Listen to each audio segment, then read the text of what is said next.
Hi, everybody. Welcome back to the Extra Mile. Justin, that's G5 over there. What's up, George? What's up? And, of course, Caleb over in the corridor of Caleb. Hey. Good morning. Caleb's corridor. It's been a few weeks since we've recorded, so we're kind of rusty. But welcome back. We're glad you're tuning in to the chat. It feels good to be back. It's been a while. I've missed it. It's been like a few weeks, and one thing has happened after the next, and I'm like, yeah. Y'all have had some stuff personally that's going on. I hope everything's okay. Yeah. Send out my love to you. That's not how you do the heart thing anymore. I saw Have you that. seen that? Yeah, Elon Musk. It takes me like, oh, no. Like the Gen Zers, this is millennial heart right here. Oh, this is yeah. like heart everyone does, okay? Yeah, that's how we do it. Yeah. I've seen this before. This is a little weird. What is that? That looks like So this, right? Gen Z but heart. that's not the Gen Z heart. This is the Gen Z heart. It takes me about 5 seconds to figure it out. Hold on. Let me see if I can figure it out. It like hurts my head. How's it go? Okay. No. Oh, I don't remember. But it's something weird with your hands. I don't know. It doesn't even make sense how they do it. if your back starts hurting, then it's time to go to the doctor. How old does man. it work? Paige will get mad at me now because we've practiced this. It's okay. I don't even try now. Yeah, this just makes sense. I really am trying to embrace my full dad energy. Really? Yeah, just sort of like just being angry and not angry, but like, just letting things befall my children. It's like, well, I told you not to do that. We'll see what calamity befalls you. Yep, you face the consequences. I told you that was hot. You One of watch my 'em. friends says, you're embracing full dad energy, and I really like that. Yeah. It's like cool. Sometimes it's the best teacher. Within boundaries. Especially with my kids. They're hard-headed. I don't know. I apologize for making weird hand gestures. How was your time in Vegas? Vegas was great. We went to see... How was the city of sin? Yeah, I think that other than like paying for taxi cabs, and then like the cigarette smoke everywhere, which, to each their own. But I would say we went to go see Nate Bargatze, who's like a stand-up comedian, and I had discovered several of his clips and had sort of fingered him as somebody that I wanted to go see live. Yeah. I mean, who hasn't? His George Washington clips are amazing. Well, this was before that. And Oh, really? Then he does Saturday Night Live. Yeah. And it's like, this guy's going to explode. Oh, because yeah. those bits are hilarious. Hilarious. And it's like very similar to SNL of old. Just clever, It was classic SNL. It just felt old school SNL that was like really funny. And so that had started to circulate. I said, you know what, let's see where he's going. And we saw that he was going to be in Vegas, and from Lubbock, Vegas is affordable because it's a direct flight with Southwest, and Yeah. so It's it's one of the few places with a direct flight, which is so nice. so it's not too hard to get there. Mm-hmm. And I think we found out how we want a vacation there. It's take the first direct flight in, and then work up to like seeing what you want to see and eating where you want to eat. So you arrived pretty early. Yeah, it was 1:00 Vegas time. Oh, okay. And then we had tickets for his late show. And so the show didn't start till 10:30. Or maybe 10. It might have been 10:30. But it was late.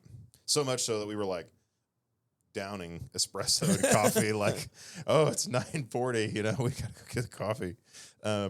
But went in and it was the show itself was hilarious. And he had several of his buddies.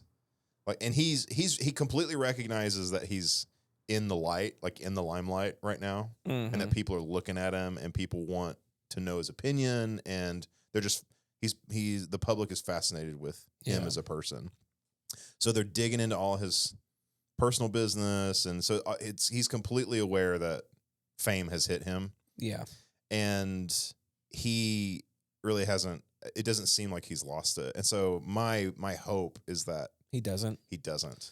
Yeah. But he seems to be kind of well grounded, and I've seen him on podcasts now where he's talking about his faith and stuff. So that's super nice. It's really refreshing. Yeah, that is. And so he has his college roommate, or his like roommate when he moves to college. He had two of his roommates be his openers, and so that was fun, and they were funny, and then the guy who goes on before him is his dad. That's what I've heard. And he does like magic or something? He does do magic.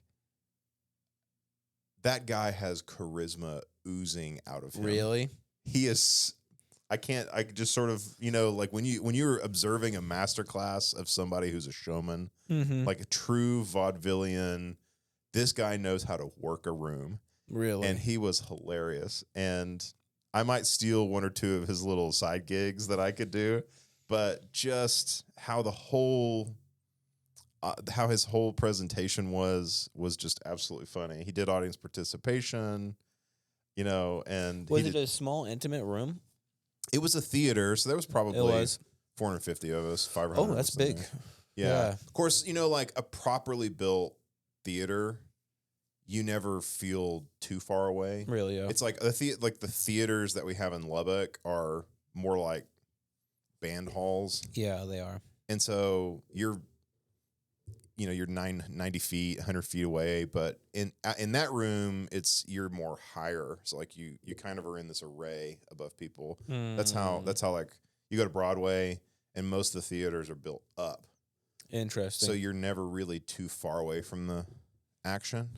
So anyway, that's why we went, and we went and ate at Hell's Kitchen. Oh, nice. Yeah. And early January, as I think is the time to go to Vegas, because you're able to get into some of these places if you do enough planning. Really? Yeah. And that's when we were planning on going one time, and that's when Southwest decided, we're not flying anyone anywhere. Right. And by the way, you have to pay for bags now. Well, so it was a great trip, and I don't know if I should say this, but my friend and I enjoy the game of craps. I like the randomization of it. Playing it for money, not my thing. I have a table. Yeah. That it's fun to just sort of try strategies and see if you can beat the die, but the game is on the floor because the casino is going to win. Right. And so it's sort of a fool's pursuit to think that you can game a game that's set up against you. But it's interesting and fascinating to watch people. Yes, I love watching people in that type of setting. And my friend is really big into it, and he's a lot older than I am. Not a lot, but he's 10 years older than I am, and they've had some success with business, and he enjoys playing, and they have little budgets that they kind of work with, and his little bankroll. So he started with 3,000, and over a course of several times, like he'll just walk up to a craps table, and I'm telling you, we were seeing people that were playing on like $150 minimum tables. Wow, that's crazy. It's just one of those. It's like it shocks you. Yeah. And they're just rolling die, and their chips are raking in, and then they'll win, and you see just piles of colored chips. Or they'll lose that much like that. Colored chips that I don't even know what denomination they are. Wow. And it's sort of, are those $10,000 chips? Just who is this guy? Yeah. And he's just like on the floor in the Bellagio or whatever, Yeah. And he probably has a room up there. Mm-hmm. And anyway, so we were sort of observing that and finding that to be really curious. Like, these guys are just tossing away commas. That's kind of how I view money now, is commas. Commas. How many commas are we talking? Get rid of the zeros. It's commas. It's just, it's like, are we talking about, and I'm talking like every one of these chips is a comma. Wow. And so that's fascinating to see, just, and my mind goes to a fool is soon departed from his money. But after we all went to bed, I think he stayed up to play, and we flew out the next morning after this incident happened. And I was like, "Hey, how did you fare last night?" And he sends me a text message that said, I did all right. And there's 4 stacks of $10,000 wads. $10,000 wads? He won that much? He won $40,000 at the craps table. What? How'd he do that? What a wizard. Well, the many other times that I've been around, He's never done that? he hasn't. Well, he'll sometimes come out even or sometimes ahead, Right. or he'll crap out or whatever. Right. He always works with a budget. Wow. Yeah, he won $40,000. Wow, that's crazy. And I will say this: Home in the... when I saw that, I was like, ugh. And then I thought, that's that temptation of like, man, I wish that was me. Interesting. Because I really need that money to pay off debt, to sort of not worry as much. I saw a meme that said, people don't want to be rich. They just want to have enough money where they don't have to worry. And I find that's true for me. Like Yeah, probably true for some. For some. Yeah. Somehow ambition is mixed in there, you know? I don't know. That's different for every person. So I texted him a couple of days after that, and I said, hey, did you buy a Rolex? And, like, what did you do with it? And he goes, actually, because they have a house out in Georgia that's like an investment property, and they were selling it, and the deal fell through. And so he's like, no, that's going to go pay for that. And he was like, he feels that it's providence. So that's what he says. It's like, yeah, no, he says that was God. Oh, wow. Because I don't have to worry. There was only one reason that I won that money. Yeah. And it's like, okay. But it takes a lot of nerve to do that, and maybe a little bit of indulgence, And so I came up knowing that it was wrong to gamble. Because the instruction is that we're supposed to work with our hands. Yeah. And that what we get with our hands, we're supposed to give it away. Like, specifically to a thief, that you say, like, if you're a thief and you steal, you should steal no longer. And you should work with your hands so that you have something to share. So your conscience is like, I'm not going to gamble. But his conscience is like, I'm going to gamble this. And then he ends up winning the money. Well, and so I had it explained to me this way, is that, we spent money to go see Nate Bargatze. Yeah. And we had saved up, and we're saving up for our next vacation. We're going to try to take Charlotte to Disneyland next year. Yeah. And so we just took Samuel. So we know how much that costs. And so I was just like in fetters. And I also have like a core memory that probably is not interesting to share, but my grandfather had a coin slot machine, like a nickel slot machine, just a novelty piece in his house. He had the key to the door and everything. Like, he could open it. Just like and like rake out the nickels and close the door, and then you just keep plugging it in, and you'll win 25 nickels. Or you'll win nothing, or like big jackpot and it'll all come out or whatever. And I remember being at his house and playing it, because he let us do that. And so put a nickel in, pull the lever, put a nickel in, pull the lever.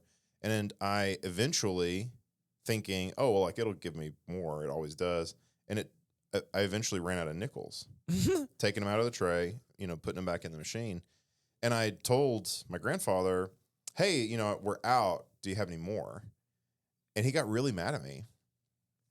And to this day, I don't know why, but I remember that. And it sort of came back to me because, everybody's playing slot machines or whatever. But really, it's just entertainment dollars. Like that's how somebody explained that to me, is that you go see a show, you go to a really fancy dinner, you're spending hundreds and hundreds of dollars on vacation. Yeah. Put $100 on the craps table. And if you win, you win. If you don't, you don't. And I'm like, well, that's an interesting way of looking at it. If you're rationalizing sin, is it sin? I grew up knowing that it was. Really? So it made me uncomfortable going. But when somebody explained it to me that way, it's like, well, I don't know. I have questions about it now. So anyway, I don't necessarily know that it's an indulgence. Yeah.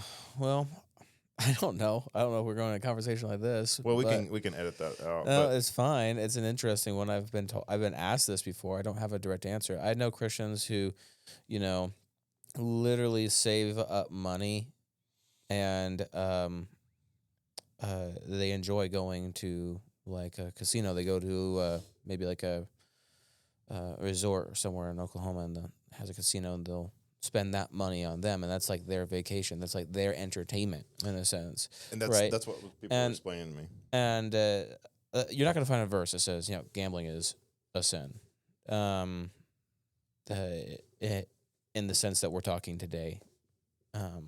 I certainly think it can be sinful. Yeah, I mean, I think I've definitely mentioned idolatry. before. Oh, for sure, it You makes it hoping in luck idolatry. rather than God.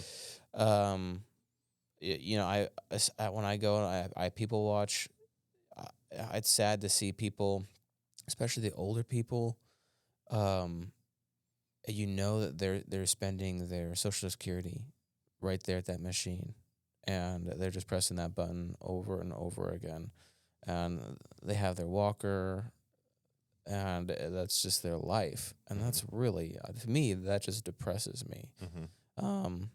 And they have others. I think I've mentioned this on the podcast before, where they're just, it's like a dopamine overload, and they're looking at their phone and they're pressing the button, and like everything is going crazy, and then they're scrolling at the same time, and I'm like what is empty up here for you to like need that much entertainment? But then I've also heard it explained like you'll take your kid to Gatsby's or what place, and exactly how different is that? It's not. It's not. It's not. It's the same thing. It's like an adult version for what your kids go and experience. Every one of those games is still a game of chance, and either you win tickets or you don't win tickets. And if you do win tickets, you go up and you get a prize. Otherwise, it's the same, and you're just playing a game of chance, and you win some extra money. It comes down, I think, to the sincerity of the person's heart behind that. Christians can argue whether or not the institution itself is a sin, and I don't know. Now we're arguing about how much of life that you engage in on a daily basis, and that institution is sin. It gets silly at that point. My question always goes back to like, what would Jesus say? Like, if Jesus was here and he was my traveling companion and we were in a casino, like, what would he advise? What would he advise me to do? I don't know. That's up for you to read the scriptures and say. My heart always says he would give tell you to give to the poor or something. He'd tell you to do what's right. Follow the righteousness of God and the will of God. I don't know. That's kind of my take on it. You gotta do what's right. There's a proverb. Proverbs 13 verse 11 says, "Wealth gained hastily will dwindle, but whoever gathers little by little will increase it." So, I mean, just a thought. And I've had a lot of discussions with people before too of, is it sinful or not? And I think that you would have to make that judgment. The way that I heard somebody put it before is that if what's the purpose? Like, why are you doing it? And it makes you really think back to being wise in your decisions. Yeah. And to me, this is just me personally, there is not a lot of wisdom of taking an amount of money and just completely relying on chance. Because I've worked hard for that money and I can use that money in a different way. And sure, there's a chance that I might gain something from that, but there's also the chance that I might lose it all. And then if I lose it all, that's obviously extremely not wise. There's not a lot to it for me to think like, and there is a huge temptation. Like, I mean, in college, we would play Texas Hold'em with cards and Oreos just for fun. But the kind of high that you can get off of immediate gains can be a really exciting thing. It can be a temptation for a lot of people. And that's where you can get into a lot of trouble if you don't have structure behind that. So whether it's a sin or not a sin, I think that, that's up to God and you and Yeah. Your heart. and your heart.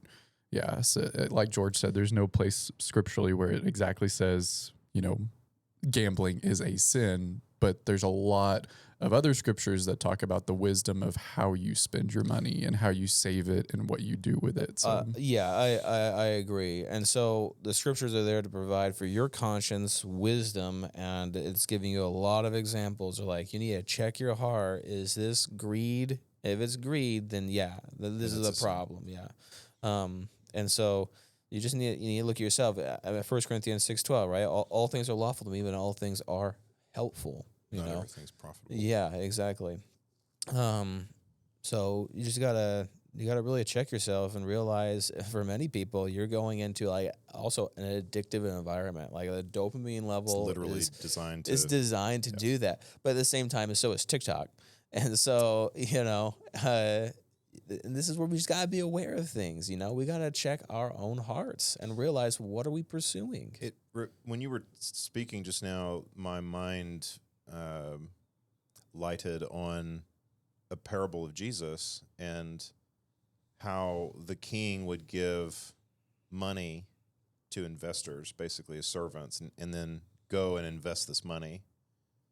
And I mean, to what degree, I know that some of us have our own enterprises and things, but when it comes to investing our money into our own work, businesses fail and succeed constantly, and it's God's will that it does. But I don't know. That's the first time I'd ever made that comparison in my mind of that you're taking a chance in your own business, and that the wisdom is, regardless of what happens, whether you lose it all or whether you gain a profit. Of course, in Jesus' story, the people who tried gained a profit. And then the one who buried it in the ground and gave it back to him says, well, you could have at least put it in the bank and given me interest. Yeah. So, but even then, how does the bank give interest? It's like, what does the bank do? Well, the bank lends that money for businesses to grow. Yeah, and you're saying it's kind of a interest gamble back. of whether or not that business grows or not. Well, not necessarily of chance of like, quickly, maybe the speed is something to consider, where, okay, here's a stack of chips, throw the dice or roll the ball. Well, then you have, quite literally the stock exchange and investments and the Dow Jones. Which and that's then, all the rage these days. It is all the rage, which is risky. But then at the same time, you have people like Dave Ramsey telling me you should invest in mutual funds. Yep. And I'm like, I don't know what to do. I don't know. That level of investment is gambling as well. Yeah, my 401k has dropped a bunch with investment. I think you should be, again, going back to what the Bible says, it's going to give you wisdom. You should be a steward with what God gives you. And it's your responsibility to be that steward.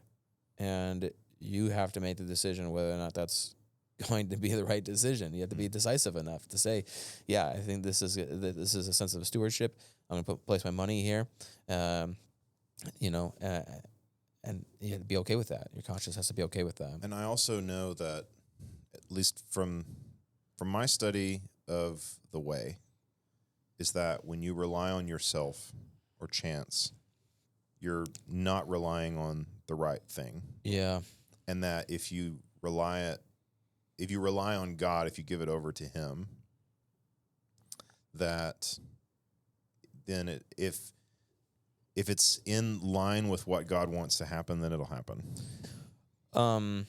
Yeah, I think you're right. It doesn't need to be in line with what God wants. I'm doing a sermon on Sunday out of Isaiah chapter 5. It's the Song of the Vineyard, and essentially Isaiah goes through and he gives examples of people who are not producing good fruit in that vineyard. And so this is, God's people, essentially. So he's talking about the Israelites. And God is disappointed because The Israelites have produced wild fruit, rebellious fruit, poisonous fruit. That's not good to eat. And one of the things they do is it says, woe to those who join house to house, right? They accumulate more houses, or they make their house bigger, or they take the house from the poor, who add field to field, and they get another acreage over here, another acreage over here. And in that sense is like pushing out those others that don't have perhaps much. And you are made to dwell alone. It says, in the midst of the land. And then, so it's this idea of accumulating wealth, and it's this greedy landowner. Like, I want more and more and more. That heart, if that's the heart you have, whether it's in those moments, you're deciding if gambling is a sin, or putting your money over here is a sin, or spending your money this way is a sin. You check yourself and say, what am I doing here? Am I pushing out other people for the pursuit of gain and other houses and field? And in that moment, he ends with this, or later he ends with this idea that you're not thinking about the things of God and the handiwork of God and what God has done in your life. If you pursue even something like hedonism and this pursuit of pleasure as well, you forget that. Yeah, verse 12. But they do not regard the deeds of the Lord or see the work of his hands in those moments.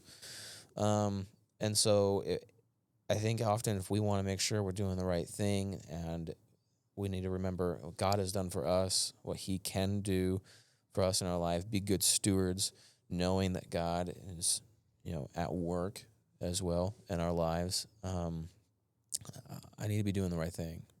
That made me think of Acts 2. Yeah, that's where I go in my sermon, is Acts 2. Right. What was the early church doing? The early church had everything it says in common, verse 44 and verse 45, I think, and they were buying and selling as those who had need, and giving to those who had need.